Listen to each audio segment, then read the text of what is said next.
যখন যাবেন তার পূর্বে আমার খাজা মঈনুদ্দিন চিশতির আজমির শরীফে গেছেন।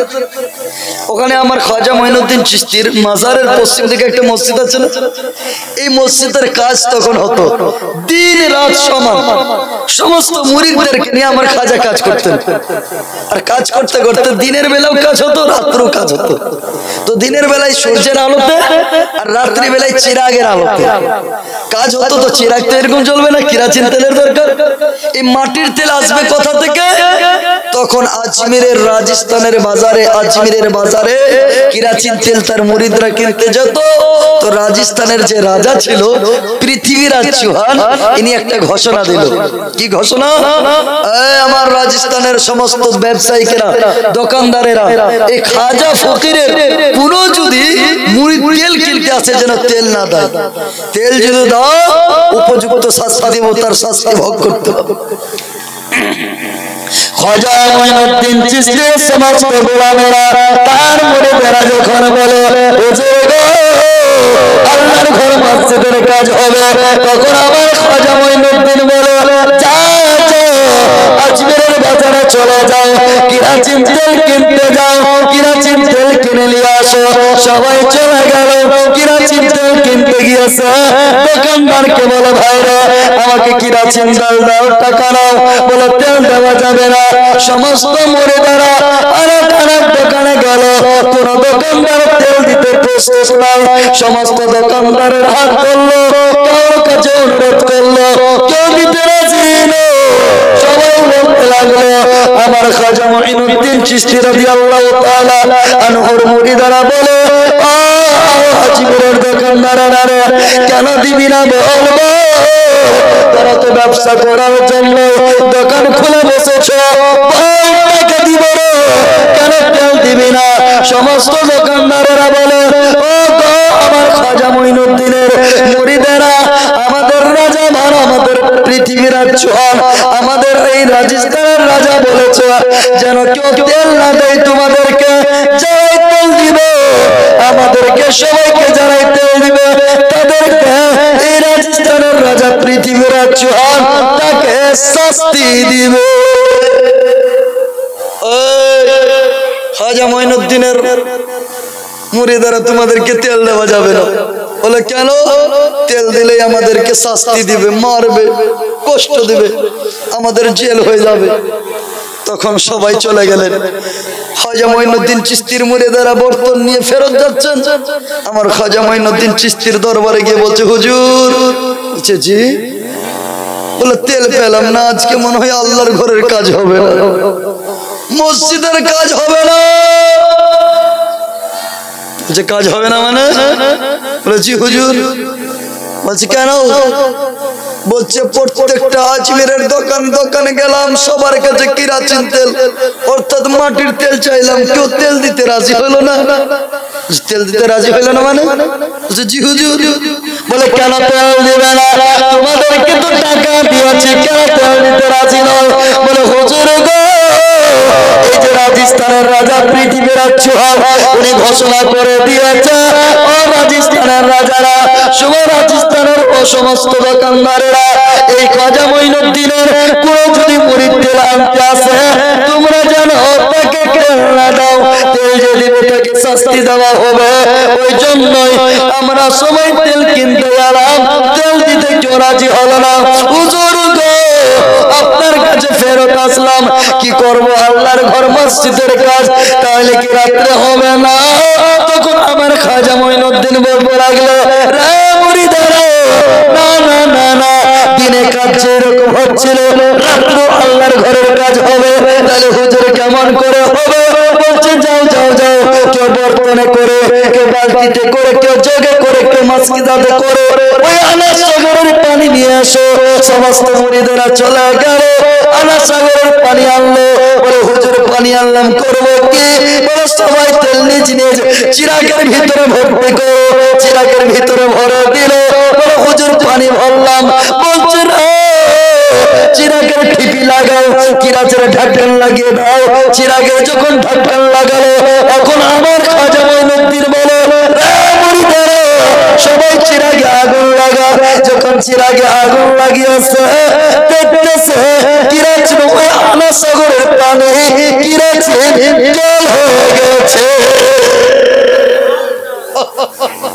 কিরাচিন তেল হয়ে গেছে। আনা সাগরের পানি চালিয়ে আমার হিন্দলওয়ালি খাজা মঈনুদ্দিন চিশতি মসজিদের কাজ সম্পন্ন করেছেন। জোরে বলেন সুবহানাল্লাহ। বারাদার মনে রাখবেন, এই খাজা মঈনুদ্দিন চিশতি হিন্দলওয়ালি রাদিয়াল্লাহু তাআলা আনহু যখন হযরত কুতুবউদ্দিনকে দিল্লিতে নিয়ে আসলেন, আর দিল্লিতে এনে বললেন, তখন দিল্লির রাজা ছিল শামসুদ্দিন আলতামাস। কি নাম? বলেন শামসুদ্দিন আলতামাস। এই দিল্লির বাদশা শামসুদ্দিন আলতামাসের তখন দৌড় চলতো। তখন কুতুবউদ্দিনকে আমার খাজা বলতেছেন, এ কুতুবউদ্দিন तुम दिल्ली में रहो, दिल्ली में रहकर इस्लाम की दावत यानी दीन की दावत दो, और दिल्ली में रहकर तुम इस्लाम फैलाओ, मैं अजमेर में रह करके इस्लाम फैलाता हूँ। तখন কুতুবউদ্দিন বললেন, হুজুর আপনার সঙ্গে থাকার জন্য हम अपना वतन छोड़े, अपना घर छोड़ा, सब कुछ छोड़ करके आपके साथ रहने के लिए आया हूँ। हुजूर अपने से आप जुदा कर रहे हैं। তখন বলছে, এ কুতুবউদ্দিন দ্বীনের খাতিরে, ধর্মের খাতিরে, ইসলামের খাতিরে বলছে, হুজুর যখন আপনি ইসলামের খাতিরতা দেখাচ্ছেন অবশ্যই থাকবো। আমার খাজা মঈনুদ্দিন চিশতির খলিফা তিনার গোলাম হযরত কুতুবউদ্দিন থাকতে লাগলেন।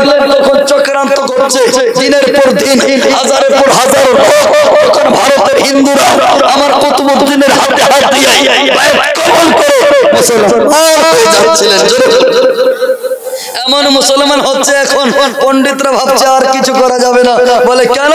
বলে দিল্লির মাটিতে এই ফকির, এই মৌলভী সাহেব যদি বেশি দিন থাকে, তাহলে আমাদের আর একটাও সনাতনী অর্থাৎ হিন্দু বেঁচে থাকবে না, মানে সবাই মুসলমান হয়ে যাবে। তাহলে করা কি যাবে? হচ্ছে একে এখান থেকে বার করা যাবে না। বলে এই জন্যই যে আমাদের দিল্লির যে রাজা শামসুদ্দিন আলতামাস, ইনিও তিনার মুরিদ হয়ে গেছে। জোরে বলুন সুবহানাল্লাহ। ইনিও কালিমা পড়ে এবং তার মুরিদ হয়ে গেছে। বলছে এখন করা কি যাবে? যার বাদশাহ হচ্ছে মুরিদ, তাকে তো বার করা সম্ভব নয়। বলছে সম্ভব আছে। একজন চক্রান্তবাজ, একজন বড় ঘাটিয়া সোচওয়ালা পণ্ডিত ভাবতে লাগলেন, এখান থেকে শামসুদ্দিনকে বার করার একটাই উপায়। বলে কি উপায়? বলে একটা পতিতালয়ে যাও। পতিতালয় বুঝেন তো? ব্যবসাখানায় যাও। ওখান থেকে একজন দেহ ব্যবসায়ীকে, একজন নারীকে বলা হবে, তুমি কাজ করো কেন? বলে টাকার লোভে। বলে এত টাকা দিব, জীবন অতিবাহিত হবে, টাকা শেষ হবে না। কাজ কি করতে হবে? একটা বদনাম লাগাইতে হবে, ইলজাম লাগাতে হবে এই কুতুবউদ্দিনের উপরে, পেটে না যাইজ একটা আওলাদ বাচ্চা নিয়ে, আর গিয়ে বলতে হবে শামসুদ্দিনের কাছে, বাদশা দিল্লির বাদশার কাছে বিচার চাইতে হবে। এই বা শামসুদ্দিন আলতামাস, তুমি তো আমার উপরে ইনসাফ করো, বিচার করো। বলে কিসের বিচার? বলছে আমার পেটে বাচ্চা আছে, একজন আমার ইজ্জত লুটে নিয়েছে, আমাকে ধর্ষণ করা হয়েছে, আমি একজন ধর্ষিতা মহিলা। বলছে কে করেছে? তখন নাম বলবি কুতুবউদ্দিনের। কুতুবউদ্দিন মুফতি হযরত কুতুবউদ্দিনের কাছে কোনো থাকবে না দলিল, কোনো থাকবে না সবুত, কোনো থাকবে না গওয়া। তখন সে ফেঁসে যাবে। তখন তাকে লজ্জিত করে দিল্লির মাটি থেকে তাড়ানো হবে। তখন দেখা যাচ্ছে আমার কুতুবউদ্দিনের মুরিদ এই শামসুদ্দিন আলতামাসের কাছে সকালে সাত সকালে একটি মহিলা চলে আসলেন। বলে হুজুর গো, ও শামসুদ্দিন আলতামাস, আমার উপরে অত্যাচার হয়েছে, আমার উপরে, আমাকে উপরে কষ্ট হয়েছে, আমার উপরে বড় অত্যাচার জুলুম করা হয়েছে।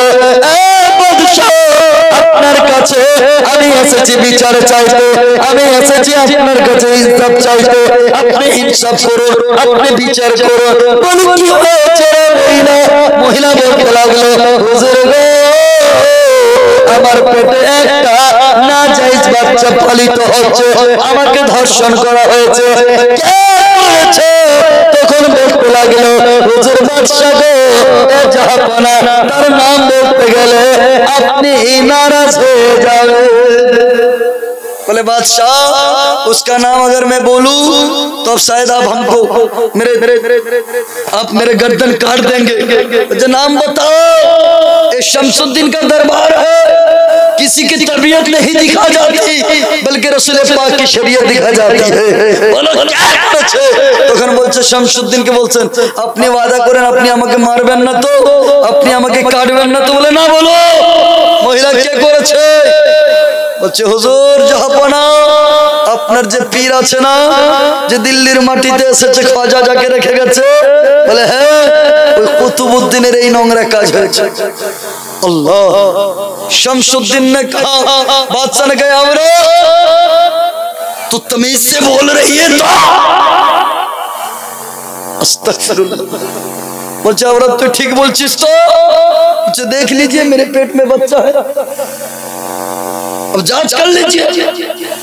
তখন বলছে औरत कल सुबह दरबार में कल के तुम আছো সভাতে, কালকে দুধের দুধ পানির পানি হয়ে যাবে। জোরে বল, কালকে দুধের দুধ পানির পানি হবে। এতক্ষণে সন্ধ্যা বেলায়, আগামী কাল সকাল বেলায় বিচার হবে। সন্ধ্যায় এই শামসুদ্দিন আলতামাশ দিল্লির বাদশা চলে গেছেন পীরের কাছে, হুজুর কুতুবউদ্দিনের কাছে।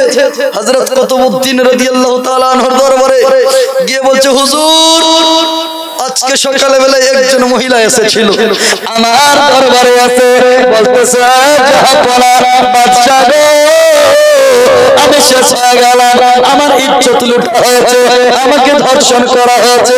আমি বললাম তখন কুতুবউদ্দিন বলে, বাদশা এত লজ্জাজনক কাজ কে করেছে, এমন বেহুদাদারক কে কাজ করেছে? বাদশা বলতে লাগলো, হুজুর গো ওই মহিলা আর কারো নাম বলে না, ওই মহিলা বদনাম ইলজাম আপনার উপরে লাগাচ্ছে। তখন কুতুবউদ্দিন বলতেছে, শামসুদ্দিন क्या बोल रहे हो? বলে হুজুর আমি ঠিক বলছি হুজুর, মহিলা এটাই কথা বলছে, তবে আমি বিশ্বাস করিনি হুজুর। কালকে সকালে আসেন দরবারে, দুধের দুধ পানির পানি হয়ে যাবে। হুজুর আমি যদি কালকে বিচার না করি তাহলে বলবে এই মুসলমান বাদশা নিজের ধর্মের কারণে একজন বেধর্মী মহিলার বিচার করলো না, ইনসাফ দিল না।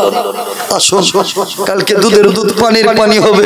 তখন দেখতেছে সারা রাত আমার কুতুবউদ্দিন হযরত কুতুবউদ্দিন রাদিয়াল্লাহু তাআলা রাতে ঘুমান না, রাত্রি বেলায় জেগে জেগে কান্নাকাটি করতেছে।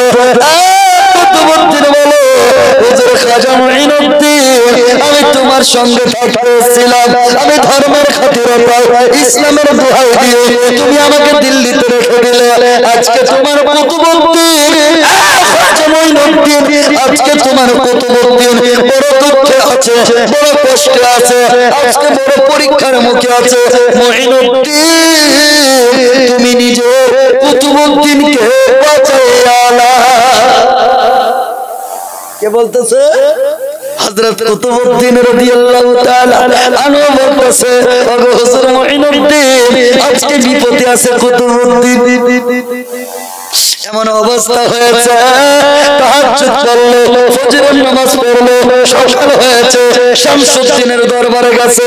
এদিক থেকে হযরত শামসুদ্দিনের নামাজের যখন দরবারে হযরত কুতুবউদ্দিন পৌঁছালো, এক সাইডে কুতুবউদ্দিন, একদিকে আছে শামসুদ্দিন আলতামাশ।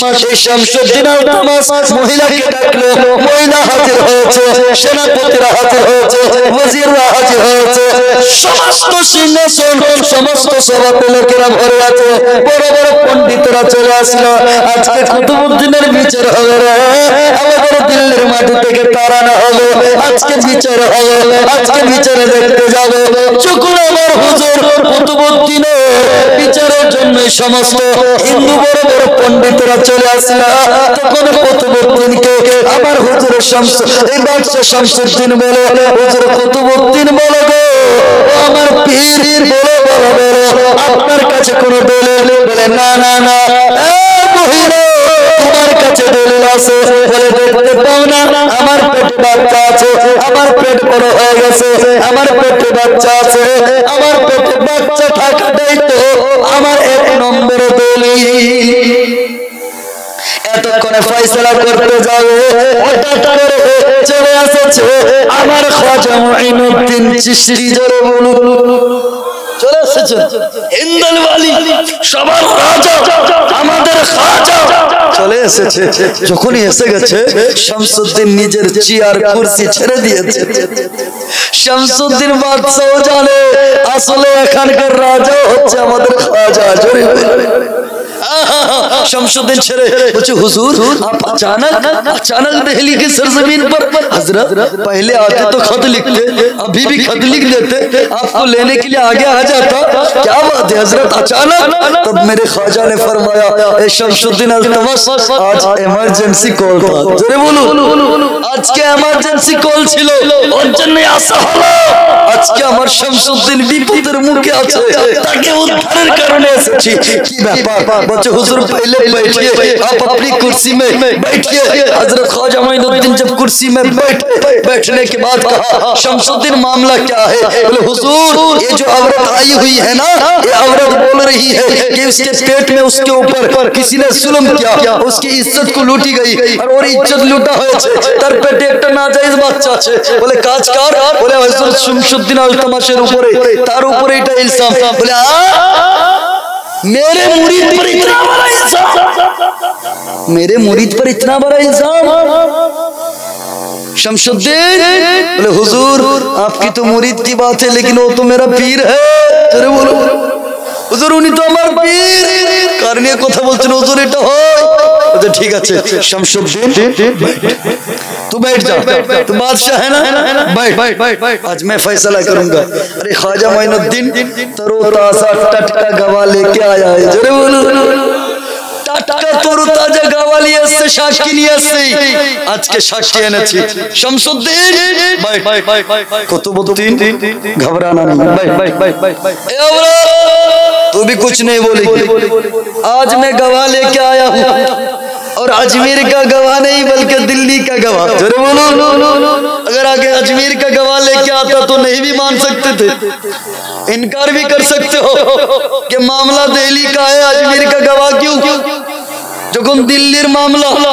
দিল্লির ঘটনা আজমির সাক্ষী নাও মানতে পারো আমি দিল্লিরই সাক্ষী নিয়ে এসেছি শমসুদ্দীন বসে যা তুই কিছু বলিস না কুতুবউদ্দিন তুমি ঘবরাবে না এ মহিলা তুইও চুপ কেউ বলবা না আজকে বলবে সেই যে মায়ের পেটে বাচ্চা আছে ওর বাবা আসলকে জোরে বলে আমার খ্বাজা মোইনুদ্দিন চিশতি রাদিয়াল্লাহু তাআলা আনহু ইশারা করে দিল বলে মহিলার পেটে পালনে वाला বাচ্চা রে এ বাচ্চা বল তোমার বাবাকে তোমার মাকে বল তোমার বাবাকে বল বাচ্চা সঙ্গে সঙ্গে পেট থেকে আওয়াজ দিয়ে বলে হুজুর গো আমার মা আমার বাবা আমি একজন নাজায়েজ আওলাদ আমি চারওয়াহি আমি একজন পতিতালয়ের নারীর বাচ্চা হুজুর গো আমি কুতুবউদ্দিনের বাচ্চা নই আমার মায়ের প্রতি কুতুবউদ্দিনের কোনো অত্যাচার নেই এই হযরত কুতুবউদ্দিনকে আমার মা ঘোষের টাকা খেয়ে রিশওয়াত খেয়ে টাকা খেয়ে হুজুর কুতুবউদ্দিনকে ফাঁসানোর চক্রান্ত করতেছে हुजूर आपका मुरीद कुतुबुद्दीन सही है मेरी माँ गलत पर है আমার মা ঝুটি আমার মা টাকা খেয়ে একজন নেককার আল্লাহর ওলি কুতুবউদ্দিনকে ফাঁসানোর চক্রান্ত করতেছে সঙ্গে সঙ্গে এই মামলা দেখে যতগুলো পণ্ডিত ছিল যতগুলো মহিলা ছিল যতগুলো পুরুষ ছিল সবাই কালিমা পড়ে মুসলমান হবে না কেন ভারতের মাটিতে আমার খ্বাজা মোইনুদ্দিন চিশতি রাজ করেছেন আজকে 850 বছর 900 বছর ধরে যে মাজার আছে ওই মাজারের উপরে আজকে টার্গেট বানাচ্ছে হয় নাকি আমাদের ভারতের মাটিতে আশিকে খ্বাজা ইন্তজার করতেছে আমার খ্বাজা মোইনুদ্দিন কখন নিজের কারামত দেখাবেন জোরে বলুন সুবহানাল্লাহ কারো বাড়ি বিনাওয়াজি मेरे बिनवाज गरीब आए दर पे तेरे गरीब नवाज बोले अल्लाहुम्मा माइक तो আবার অত্যাধিক सय्यदना मौलाना मुहम्मद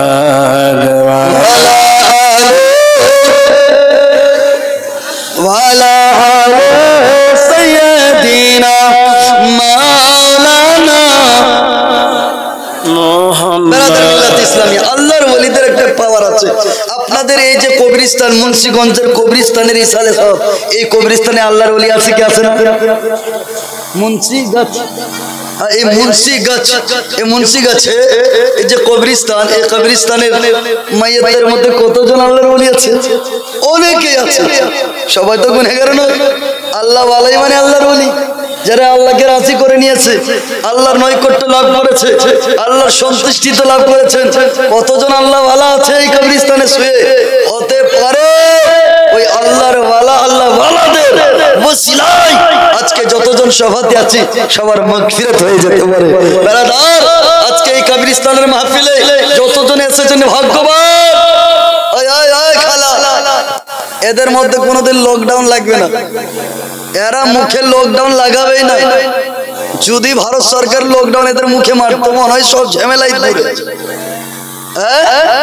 আপনাদের এইদিকে হয় না? আমাদের মালদা জেলার অনেক মেয়ে যারা মুসলমান ঘরের মেয়েরা হযরত, এরা ফেসবুকে ফটো ছাড়তেছে হযরত। মুসলমান ঘরের মেয়েরা রিল ভিডিও বানাচ্ছে, টিকটক বানাচ্ছে, ফেসবুকে স্ট্যাটাস লাগাচ্ছে। ভোজ বাড়িতে গেল, বিয়ের ভোজ খেয়ে একবার সঙ্গে সঙ্গে সেলফি তুলে স্ট্যাটাস লাগিয়ে দিল। আবার কিছু বাকলোল আছে, কিছু বুদ্ধু ছেলে যারা নিজের স্ত্রীর ছবি, ওয়াইফের ছবি দিয়ে স্ট্যাটাস লাগাবে ফেসবুকে। আর মেয়েরা বাপ রে বাপ, এরা 6 ক্লাসে গেলেই মোবাইল দিয়ে দিল, 10 ক্লাসে 11-এ উঠলেই তো আমাদের দিদি মোবাইল দিয়ে দিচ্ছে, তাই না? মোবাইলের টাকা 10,000 দিল, বাপ বলছে বেটি যাও মোবাইল কিনে আয়। ভিভো নিয়ে চলে আসলো, রিয়েলমি নিয়ে চলে আসলো, চাইছা নিয়ে চলে আসলো, আর এনে প্রথম স্ট্যাটাস, দেখ বাবু আজকে নতুন মোবাইল। কোন দেশের মেয়ে তুমি,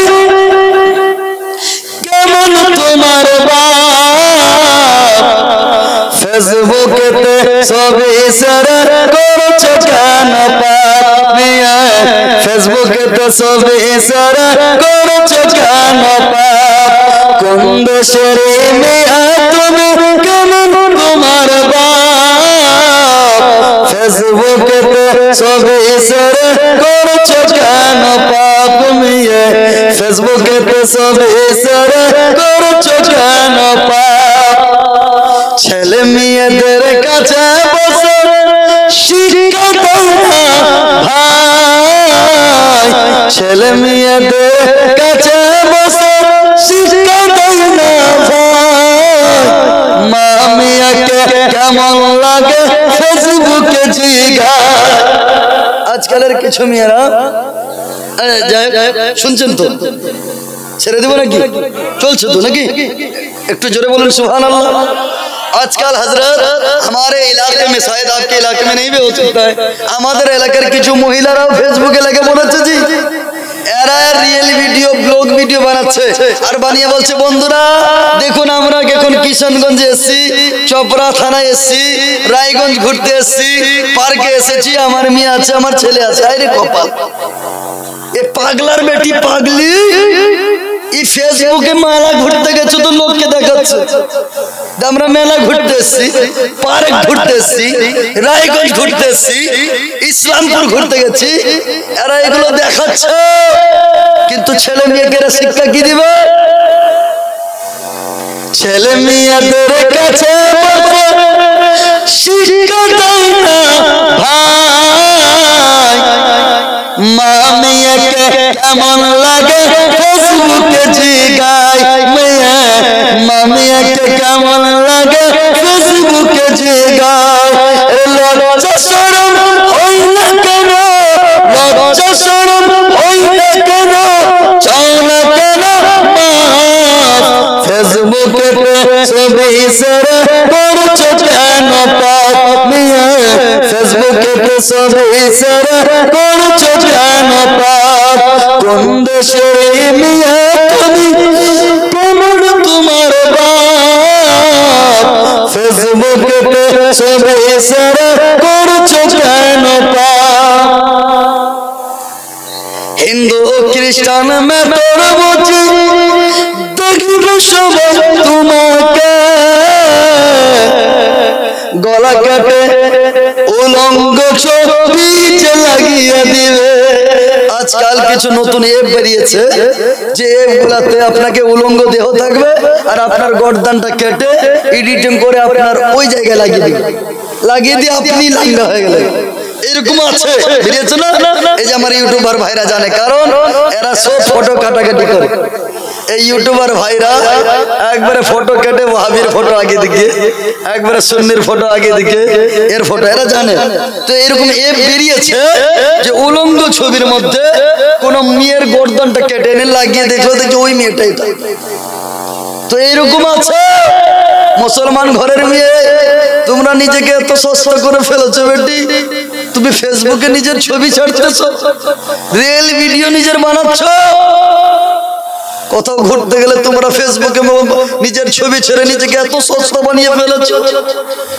আবার নিজের নাম রাখতেছো আমি ফাতেমা, নিজের নাম রাখো আমার নাম জাইনাব, নিজের নাম রাখো আমার নাম রুকাইয়া, নিজের নাম আবার ওখানে লিখো কানিজ ফাতেমা, নিজের নাম রাখতেছো আয়েশা। আবার এই নামের দোহাই দিয়ে তুমি আবার রিয়েল ভিডিও বানাচ্ছ। আল্লাহু আকবার। হিন্দু খ্রিস্টান দেখবে সবাই তোমাকে, গলা কাটা ছবি তোমার উলঙ্গ করে দিবে। দায়ুষ হয়ে মরবে তারা, বাপ ভাই, দায়ুষ হয়ে মরবে তারা, হাদিসে প্রমাণ। ফেসবুকে ছবি ছেড়ে করছো কেন পাপ? স্বামী স্বামী দায়ুষ হয়ে মরবে, ওই স্বামী যে স্বামী আজকে আপনাকে পাতলা কাপড় কিনে এনে দেয়, বরঞ্চ যে স্বামী আপনাকে বুরখাকে কিনে দিবে, আপনার স্বামী আপনাকে দিচ্ছে লেহেঙ্গা কিনে। স্বামী এটা কি খুলতে হবে? ঠিক আছে, আপনার স্বামী আজকের মহিলাদের যা অবস্থা, স্বামী এনে দিচ্ছে আপনার পাতলা পাতলা লেহেঙ্গা কিনে দেয়। নতুন স্বামী বিয়ের পরে আপনাকে চুড়িদার দিচ্ছে, পাতলা চুড়িদার, সিলাই করবে পিঠ ফাঁকা, কোমর ফাঁকা, কত কিছু না ফাঁকা। এই ফাঁকা কাপড় পরাচ্ছে সেই স্বামী নিজের স্ত্রীর রূপ বাইরের পুরুষ মানুষকে দেখাচ্ছে, বাইরের ইয়ং ছেলেকে দেখাচ্ছে। বাড়িতে থাকলে সাজবে না, বিয়ে বাড়িতে গেলে সাজতে বলছে, ভালো করে সাজো, ওখানে আমার বন্ধুর বিয়েতে যেতে হবে, আমার ফ্রেন্ডের বিয়েতে যেতে হবে, আমার সুন্দর বন্ধু মাস্টারের বিয়েতে যেতে হবে। এই স্বামী হচ্ছে দায়ুষ। দায়ুষ ব্যক্তি যে নিজের স্ত্রীর রূপ চর্চা করাবে, নিজের স্ত্রীর রূপ বাইরের লোককে দেখাবে, এই দায়ুষ ব্যক্তি জান্নাতে যাবে। মনে রাখবেন, আপনার স্ত্রীর রূপ বাইরের লোক দেখছে, বেপরদা হয়ে আপনার স্ত্রী ঘুরছে, বেপরদা হয়ে আপনার যুবতী মেয়ে ঘুরছে, বেপরদা হয়ে আপনার যুবতী মেয়ে ঘুরছে, বেপরদা হয়ে আপনার যুবতী বোন ঘুরছে, বেপরদা হয়ে যারাই ঘুরছে, আপনি গার্জেন হয়ে যদি আপনি তাকে না শুধরান, আপনি দায়ুষের লিস্টে আপনার নাম পড়ে যাবে। মনে রাখবেন বন্ধু, আপনার মেয়ে একা জাহান্নামে যাবে না। হাদিসের এক মাফহুমে পাওয়া যায় যে একজন নারী চারজন যুবককে নিয়ে জাহান্নামে যাবে। একজন নারী চারজন যুবককে নিয়ে জাহান্নামে যাবে। আল্লাহু আকবার। আজকে আমরা এতটা পিছিয়ে গেছি মুসলমান। আজকে ইসালে সাহাবের অনুষ্ঠান আমরা সাজিয়েছি, কিন্তু আমরা নামধারী মুসলমান হয়ে থেকে গেলাম। আজকে আমাদের মধ্যে এত অলসতা আছে যে আমরা খাবার আগে বিসমিল্লাহ পর্যন্ত পড়ি না। আল্লাহ হযরত খাবার পরে আলহামদুলিল্লাহ পর্যন্ত বলেন না। অনেকে মুসলমান আছে বিসমিল্লাহ পরে খাই না, ডাইরেক্ট নিচ্ছে আর জানোয়ারের মতো খেয়ে ফেলছে। আল্লাহু আকবার। মুসলমান কয়েক বছর পূর্বে আমি পার্টনারদের ছিলাম উত্তর প্রদেশের পার্টনার ঘরের একজন শেঠ ব্যক্তি, আল্লাহর বান্দা, বড় অসুস্থ হয়ে পড়ল। দিল্লির অপোলো হসপিটালে ভর্তি করেছে। অপোলো হসপিটালে রাখার পরে কয়েক মাস পরে হসপিটালের মালিক যখন ডাক্তার বলে দিল একেবারে ফিরিয়ে নিয়ে চলে যাও, বলে কেন গো, এই মানুষটা আর বাঁচবে না, মানুষটার হায়াত নাই, কারণ এই মানুষটাকে বড় রোগে আক্রান্ত হয়েছে। এই লোকটাকে বাড়ি নিয়ে যাও, জিন্দা অবস্থায় যা খাবার খেয়ে নেব, যারা দেখার দেখে নেব, এই মানুষ আর বাঁচবে না। যখন ফিরাই নিয়ে আসবে তার চিকিৎসার বিল পে করতে গেছে, চিকিৎসার বিলের মধ্যে তার অক্সিজেন বিলটা লিখেছে ৬০,০০০ টাকা। কত টাকা? ৬০,০০০ টাকা। যখন ওই অক্সিজেন বিলের ৬০,০০০ দেখে পেশেন্ট কান্নাকাটি শুরু করে দিয়েছে, রোগী কান্নাকাটি করে। তখন বলতেছে ডাক্তার বাবু, ওরে রোগী ব্যক্তি কান্নাকাটি করিও না, ৬০,০০০ টাকা দিতে হবে না, আপনি ৫০,০০০ দিলেই হবে, তুমি তো আর বাঁচবে না, কারণ অনেক বড় রোগ। চল চল, কান্নাকাটি করিও না। রোগী ব্যক্তি বলতেছে না, আরো কান্নাকাটি শুরু করে দিয়েছে, বলে কাঁদিও না গো, চল আপনি আমাকে ৪০ দিয়ে দিয়েন, ৫০,০০০ দিতে হবে না। তখন ডাক্তার বাবুকে ওই অসুস্থ ব্যক্তি বলে, আমি টাকার জন্যই কাঁদি না, আল্লাহ আমাকে এত টাকা দিয়েছে, এত পয়সা দিয়েছে, আমি এইরকম 10টা হসপিটাল কিনে নিতে পারবো। কি বলতেছে ডাক্তার? আমি এই বিল দেখে বিলের ভয় কান্দি না রে। বলে কান্দো কেন? বলে আল্লাহ আমাকে এত দৌলত দিয়েছে, এত ধন দিয়েছে, তোমার এরকম 10টা হসপিটাল কিনে নিতে পারবো। তাহলে কাঁদছেন কেন তাহলে? বলে এই জন্য কান্নাকাটি করি যে তোমার আমি কয়েকদিন অক্সিজেন ব্যবহার করেছি, তাই বলে তুমি আমার ৬০,০০০ টাকা বিল লিখেছো। আমি এই ৬০ বছর ধরে যে আল্লাহর অক্সিজেন ব্যবহার করলাম, আল্লাহ আমার কাছে একদিনও ১ টাকার দাবি করিনি। যে আল্লাহ আমি ৬০,০০০ বছর ধরে যে আল্লাহর অক্সিজেন ব্যবহার করলাম, আল্লাহ আমার কাছে একবারও কিচ্ছু চাইনি, আমি আল্লাহর একবার শুকরিয়াটা পর্যন্ত আদায় করিনি। আজকে আমি নিজের প্রতি আফসোস হই, নিজের উপরে দুঃখ হয়, আমি দুঃখ প্রকাশ করে আল্লাহর শুকরিয়া আদায় করতেছি। আলহামদুলিল্লাহি রাব্বিল আলামিন। আল্লাহ তুমি ৬০ বছর ধরে আমাকে অক্সিজেন দিলে, তার জন্য তোমার আমি শুকরিয়া জ্ঞাপন করতেছি। জোরে বলুন সুবহানাল্লাহ। এই মুসলমান, কোনদিন ভেবেছেন আপনাকে যে অক্সিজেন দিচ্ছেন, এই অক্সিজেনের বিল কত হতে পারে? আপনি হসপিটালে গেলে অক্সিজেন নিলে কত কষ্ট হয়, কিন্তু আপনি প্রকাশ্য ভাবে খোলা মিলায় ভাবে আপনি যে আল্লাহর অক্সিজেন নিচ্ছেন, এই অক্সিজেনের ব্যাপারে কখন আপনি শুকরিয়া পর্যন্ত বলেছেন? আল্লাহু আকবার। আয় আয় খালা মায়েরা বোনেরা, একটু ভাববেন আজকের মহিলারা কেমন, আজকের মহিলারা কেমন, আর মা ফাতেমা তো জাহরা কেমন ছিল। জোরে বলুন সুবহানাল্লাহ। আজকের মেয়ে এরা নিজের চেহারা নুমাইশ করতেছে, এরা এদিক ওদিক থেকে। আপনাদের যতগুলো যুবক ছেলেরা আছেন, আপনারও আমাদের মধ্যে একতা নয় মুসলমান। কার নাম আছে আব্দুল জব্বার, কার নাম আব্দুল শুকুর, কিন্তু আপনাদের মুখে দাড়ি নাই, নামাজ নাই, আপনাদের মধ্যে ইসলামিক কোনো ঢং তরিকা আপনারা নিজস্ব করেননি। এটা আপনাদেরকে লজ্জা করা উচিত। ১ নম্বর আপনি ছেলেকে আমাদের মুসলমানদের মধ্যে সব থেকে বড় যদি কোনো কমিয়া হয়ে থাকে, আমরা ইসলামিক শিক্ষা থেকে দূরে সরছি। আপনার বাপ আপনাকে পড়ায়নি, আপনার উপরে জুলুম করেছে, 10 বিঘা জমি না দিয়ে জুলুম করেনি, আপনাকে 2 তলা বাড়ি না বানিয়ে জুলুম করেনি, আপনাকে ইসলামিক শিক্ষা না দিয়ে আপনার উপরে জুলুম করেছে। ধর্মের না জ্ঞান দেওয়া, এটা সন্তানের প্রতি জুলুম করা। আপনি বাচ্চার উপরে অত্যাচার করলেন, কেন আপনি শরীয়তের শিক্ষা দিলেন না? কেন আপনি দিন ধর্মের শিক্ষা দিলেন না বাচ্চাকে? আজকে আমাদের সমস্ত এই মেয়েরা পড়তেছে, অনেকে মেয়েরা পড়তেছে, এরা কেউ কলেজে পড়তেছে, কেউ হাই স্কুলে, কেউ হাই মাদ্রাসায়, 7-8 ক্লাসের এখন পরীক্ষা চলছে না? এখন 7-8 ক্লাসের পরীক্ষা চলছে।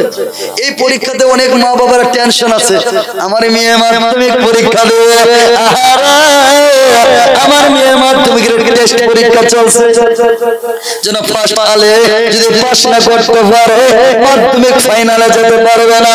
বাবা বলো রেজুকাইয়ার মা, আমার বেটি এই বছর মাধ্যমিকের জন্য 5 নম্বর নিয়ে আসে, স্টার যেন নিয়ে আসে, বোর্ড পাস যেন নিয়ে আসে, লেটার নিয়ে যেন আসে, আমার মেয়ে ফার্স্ট ডিভিশন নিয়ে আসে। বাবা চিন্তায় চিন্তিত, মা চিন্তায় চিন্তিত, যেন ছেলে ভালো নম্বরে পাস করতে পারে। মুসলমানেরা শুনুন, আজকে মা বাবারা চিন্তায় চিন্তিত, ছেলে যেন স্কুলে ভালো নম্বরে পাস করতে পারে। যার কারণে বলে যায়, আব্দুল গফফারের মা, আমার বেটাকে ভোরবেলায় জাগাই দিবা, যেন সে নিজের বইগুলো পড়তে বসে।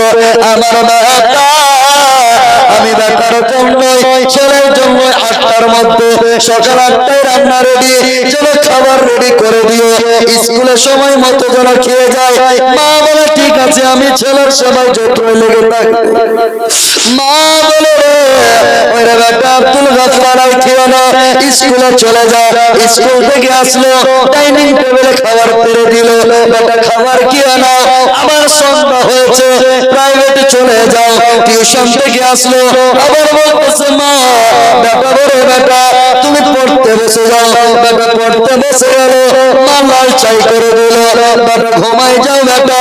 মা বাবা ছেলেকে মাধ্যমিক পরীক্ষাতে ফার্স্ট ডিভিশন আনার জন্য মা চিন্তায় চিন্তিত, বাবা চিন্তায় চিন্তিত। কিন্তু মুসলমান, আপনার ছেলে ফার্স্ট ডিভিশন যদি না আনে, সেকেন্ড ডিভিশন নিয়ে আসবে, সেকেন্ড যদি না নিয়ে আসে, থার্ড ডিভিশন নিয়ে আসবে, আর যদি না যদি ফেল হয়ে যায়, আগামী বছর চান্স থাকবে, আবার ফর্ম অ্যাপ্লাই করবে, দ্বিতীয়বার বসতে পারবে। কিন্তু আপনার ছেলেকে আরেকটা পরীক্ষা দেওয়া লাগবে, ওই পরীক্ষাটা হচ্ছে কবরের পরীক্ষা। মুসলমান, আপনার ছেলের যে পরীক্ষাটা হবে কবরের পরীক্ষা,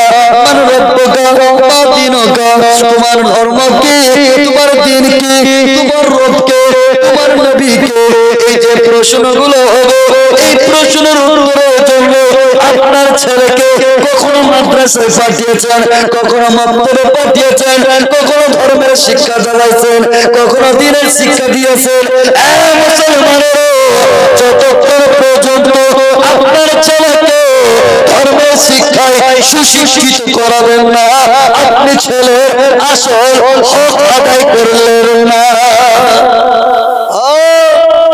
ছেলেকে যদি জাহান্নাম জান্নাত এর মধ্যে পার্থক্য, হালাল হারামের পার্থক্য, শরীয়তের আহকাম আর কান না চিনতে শিখান, আপনি সন্তানের হক আদায় করলেন না, হক আদায় করলেন না।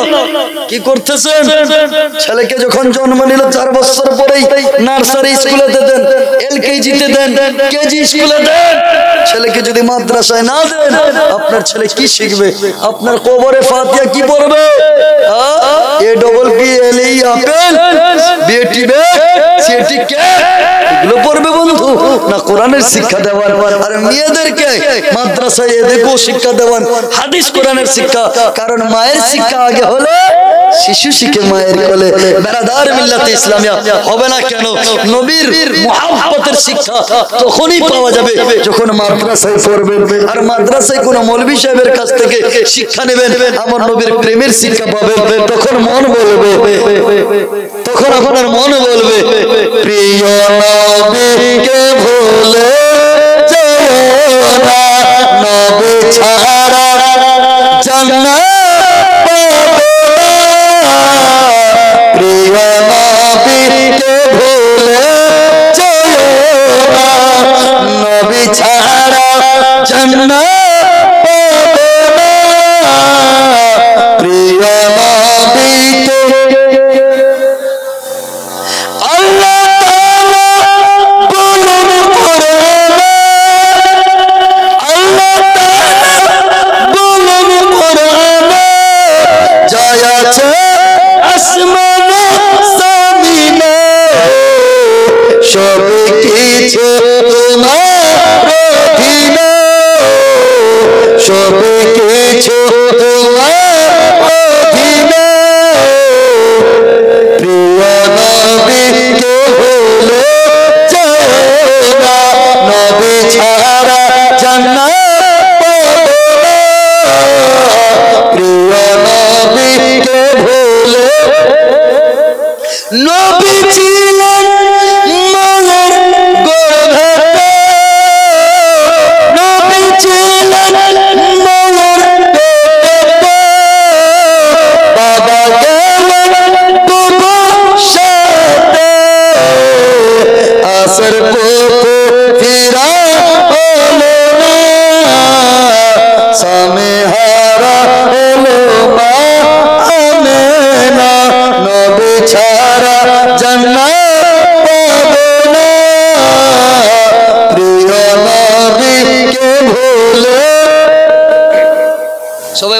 প্রিয় নবীকে ভুলে ভুলবেন কেন? এক হচ্ছে আমল, এক হচ্ছে ঈমান। আমল আলাদা জিনিস, ঈমান আলাদা জিনিস। আমল কি জিনিস? আজকে ঈশার নামাজ পড়লেন, এটা হলো আমল। আপনি তাহাজ্জুদ করবেন, এটা হবে আমল। তারপরে ফজরের নামাজ পড়বেন, এটা হবে আমল। মুসলমান, রমজান মাসের রোজা রাখতেছেন, এটা হচ্ছে আমল। তারাবি পড়তেছেন, এটা হবে আমল। কালিমা পড়তেছেন, এটা হবে আমল। তাসবিহ পড়তেছেন, এটা হবে আমল। কুরআন তিলাওয়াত করতেছেন, এটা হবে আমল। মুসলমান, ইবাদত হচ্ছে আমল। তবে ঈমান কোনটা জিনিস? ঈমান কোথায় পাওয়া যায় আপনার? কোন দোকানে, কোন মার্কেটে, কোন বাজারে? ঈমান কি জিনিস বুঝাচ্ছি পরে। আগে আপনি বলেন তো ইসলামের স্তম্ভ কয়টা? বলেন। 5টা। কটা? ইসলামের স্তম্ভ বুঝেন তো? স্তম্ভ হচ্ছে খুঁটি। স্তম্ভ মানে খুঁটি, খাম্বা, পিলার। বুঝতে পারলেন? এখন আমার নবী বলছেন ইসলামের স্তম্ভ, বুনিয়াল ইসলাম খামসুন, 5টা। ইসলামের বুনিয়াদ কটা? 5টা। বুনিয়াদ মানে পিলার। কটা? 5টা। এক নম্বর হচ্ছে তাওহীদ মানে কালিমা, নামাজ, রোজা, হজ, যাকাত। এই 5টা আমার নবী ইসলামের স্তম্ভ কেন বললেন? হযরত খাম্বা কাহে কহা গয়া? স্তম্ভ কেন বললেন? নবী তো এটাও বলতে পারতেন জান্নাতে যাওয়ার 5টা রাস্তা, জান্নাত পাওয়ার 5টা কৌশল, ইসলামকে বোঝার 5টা কৌশল। স্তম্ভ তার মানে কি? ইসলামের স্তম্ভ নামাজ, ইসলামের খাম্বা রোজা, ইসলামের খাম্বা যাকাত, ইসলামের খাম্বা হজ, ইসলামের খাম্বা তাওহীদ। তার মানে কি? এইগুলো হচ্ছে খাম্বা আর ইসলাম হচ্ছে বলেন ছাদ। ইসলাম কি? বলেন বলেন। ছাদ। নামাজ, রোজা, হজ, যাকাত, কালিমা এগুলা কি? পিলার। ইসলাম ছাদ। এখন বলেন আমাদের মুফতি সাহেব মামার কাছে, আপনার মুফতি সাহেব সাহেবের কাছে যদি আমাদের মৌলভী সাহেব চলে আসলেন, বলে মুফতি সাহেব বলে কি? বলে আমি ঘর করব। বলে ভালো কথা, ঘর কার? বলে আমার। বলে ঠিক আছে, মাল ম্যাটেরিয়াল এনেছেন? বলে হ্যাঁ। বলে কি এনেছেন? বলে বালি এনেছি, রোড এনেছি, পাথর এনেছি, মিস্ত্রি এনেছি, সব নিয়ে রেডি। বলছে ঠিক আছে, ঘর কার? বলে আমার। বাস করবে কি? বলে আমি। সবকিছু কার? বলে আমার। বলে ঠিক আছে, তাহলে ঘর করো। মুফতি সাহেব বলছে মুফতি সাহেব ঘর করার সব মাল ম্যাটেরিয়াল এনেছি, এক জায়গায় সমস্যা। বলে সমস্যা কোথায়? বলে আমার ভিটা নাই। ভিটা বুঝেন তো? বাড়ি ভিটা, বাড়ি করার জায়গা নয়, জায়গা নয়, ঘর করবো কি করে? আপনার অনেক জায়গা আছে, 10 কাঠা মাটির মধ্যে 2 কাঠা আমাকে দেন যেন আমি ঘর করি। মুফতি সাহেব বলছেন ঠিক আছে, ঘর তো তোমার না? বলে ডাইনিং ঘর তোমার, বাথরুম তোমার, কিচেন রুম তোমার, বেডরুম তোমার, তোমার সবকিছু তোমার, ঘর করবা কার? তোমার। বাস করবি তুমি, ভিটা দিব কেন আমি? জায়গা কেন আমি দিব? তার মানে বোঝা গেল আপনাকে যখনই ঘর করবেন, ছাদ করবেন, পিলার করবেন, রেডি করবেন, মাল ম্যাটেরিয়াল আনার আগে আপনাকে কি রেডি করতে হবে? বলেন বলেন। ভিটা রেডি করতে হবে, জায়গা রেডি করতে হবে। এই জায়গা এখানে হবে বাথরুম, এখানে হবে কিচেন রুম, এখানে হবে বেডরুম, এখানে হবে ডাইনিং রুম, সবকিছু আগে আপনারা নকশা রেডি করেন, তারপরে মাল ম্যাটেরিয়াল হাজির করেন, তারপরে ইট পাথর হাজির করেন। তাহলে বোঝা গেল মুসলমান নামাজ হচ্ছে তো পিলার, রোজা হচ্ছে পিলার, যাকাত হচ্ছে পিলার, কালিমা হচ্ছে পিলার, হজ হচ্ছে পিলার, রোজা হচ্ছে পিলার। তাহলে ইসলাম হচ্ছে ছাদ। ভিটা কোনটা? বলো ভিটা কোন জায়গা? জায়গাটা কোনটা? ওই ভিটাটার নাম হচ্ছে ঈমান। জোরে বলুন সুবহানাল্লাহ। ওই ভিটার নাম কি? ঈমান। এখন ঈমান কার নাম? নবীকে জিজ্ঞেস করুন, ইয়া রাসূলুল্লাহ ঈমান কার কাছে থাকবে? ঈমান ওয়ালা কে?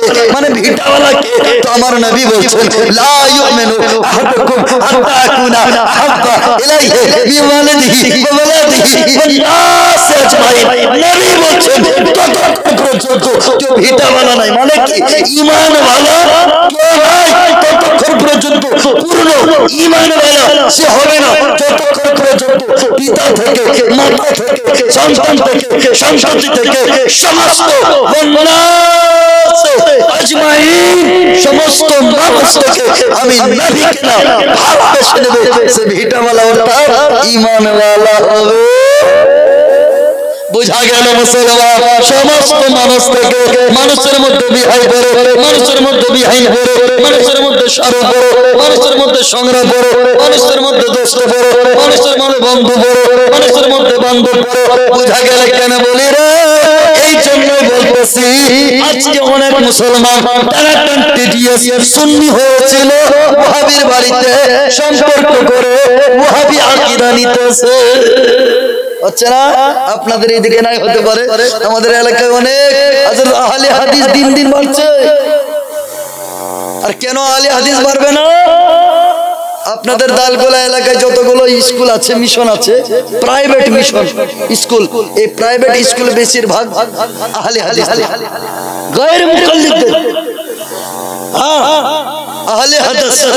জি, আমাদের মালদা জেলার মাটিতে কালিয়াচক শামসি এলাকায় বেশিরভাগ আল হুদা একাডেমি, ইকরা মিশন, ফাসালু আলা যিকরা মিশন, আল হুদা একাডেমি, আল আমিন মিশন, যতগুলো মিশন আছে এগুলোতে বাংলা মিডিয়াম, ইংলিশ মিডিয়াম, এগুলো সব আহলে হাদিস গায়র মুকাল্লিদদের। আর এগুলোতে অধিকাংশ বাচ্চা আমাদের হানাফি আহলে সুন্নাত ওয়াল জামাতের। যেই বাচ্চাগুলো পড়ে মাধ্যমিক দেয়, উচ্চ মাধ্যমিক দেয়, মাস্টার হয়, ডাক্তার হয়, প্রফেসর হয়। কেন? আমাদের সাধারণ ঘোর মুসলমান এডুকেটেড লোক ভাবছে আমার ছেলেকে চাকরি দিলাই। এই চাকরি দেওয়ার লোভে এরা আকীদা দেখে না, আহলে সুন্নাত ওয়াল জামাতকে দূর করে সেই বাচ্চাকে যখনই এইচএস দিবে, বাচ্চাকে ওখানে শেখানো হয় রফি আদাইন করো, ওখানে দোয়া করা যাবে না, টুপি পরা যাবে না, পাঞ্জাবি পরা যাবে না, দাড়ি রাখা যাবে না, যা মন তাই করে বাচ্চাকে শিখাচ্ছে। আমাদের চাচল এলাকায়, আমাদের হরিশ্চন্দ্রপুর, আমি যেই গ্রামে থাকি, যে গ্রাম টাক শুনলি, ওই গ্রামের মধ্যে 4 জন মাস্টার বেটাকে ভর্তি করেছে আল আমিন মিশন। আল আমিন মিশন তো সবাই জানেন, পশ্চিমবঙ্গের বিখ্যাত মিশন। এই আল আমিন মিশনের শাখা আছে 53টা। এই 53টা শাখা আমাদের পশ্চিম বাংলার মধ্যে। এই মিশনের মধ্যে যতগুলো বাচ্চা পড়ে গ্যারান্টি চাকরি পাবে, আজ না হয় কাল না হয় কোনো না কোনো কাজ পাবে। কিন্তু এই মিশনে কাজের সঙ্গে সঙ্গে এই লোভে সবাই ভর্তি করতেছে, কিন্তু এই মিশনে বাচ্চা পাকা টাটকা গায়ের মুকাল্লিদ।